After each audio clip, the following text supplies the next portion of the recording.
నేను అంటున్నాను, ఏం ఆశించి మనం దేవుని యొద్దకు రావాలి? ఎందును బట్టి దేవునికి కనెక్ట్ అవ్వాలి? ఆయన ఇచ్చే వాటిని బట్టా, లేదా ఆయన్ని ఆయనగా ఎరిగి కనెక్ట్ అవ్వాలా? ఆయన్ని ఆయనగా ఎరిగి కనెక్ట్ అవ్వాలి. అది ఇష్టపడతాడు దేవుడు.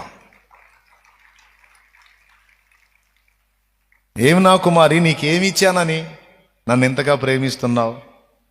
నన్ను ఎరిగిన నాటి నుంచి నేటి వరకు నీకు అగచాట్లే కదా. నువ్వు ఎక్కడ నెమ్మదిగా ఉన్నావు?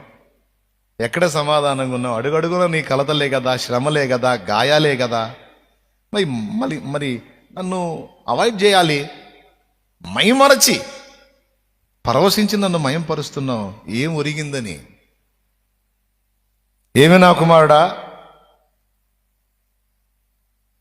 నన్ను ఎరిగిన నాటి నుండి నేటి వరకు నువ్వు బాధల్లోనే కంటిన్యూ అవుతున్నావు కానీ, కొనసాగుతున్నావు కానీ, నీకు ఎక్కడ విడుదల వచ్చింది? నువ్వు ఆశించిన కార్యాలు ఏమాత్రం జరిగినాయి? నేను ఏం చేశాను? కానీ ఎందుకు నన్ను ఇంత ప్రేమించి మైమరచి ఆరాధిస్తున్నా? నీకెన్ని గాయాలైనాయో నాకు తెలుసు. ఇన్ని గాయాలలో నన్ను అవాయిడ్ చేయాలి, విసర్జించి వెళ్ళిపోవాలి, కానీ నాకు ఇంకా దగ్గరై నన్ను మైమరచి ఆరాధిస్తున్నావు. ఏమి నా కుమారుడా, నీకు నేనేమీ చేయలేదుగా, ఏమి ఇయ్యలేదుగా. అప్పుడు నీ సమాధానం ఏమై ఉంటుంది?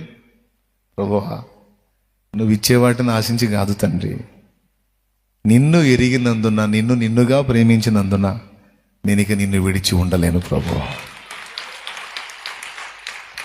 నువ్వు ఇచ్చే కాదు తండ్రి, నాకు నువ్వు కావాలి, నాకు నువ్వు కావాలి. ఏమి ఇవ్వని నేనే ఎందుకు పనికొస్తాను ఆయన నీకంటే?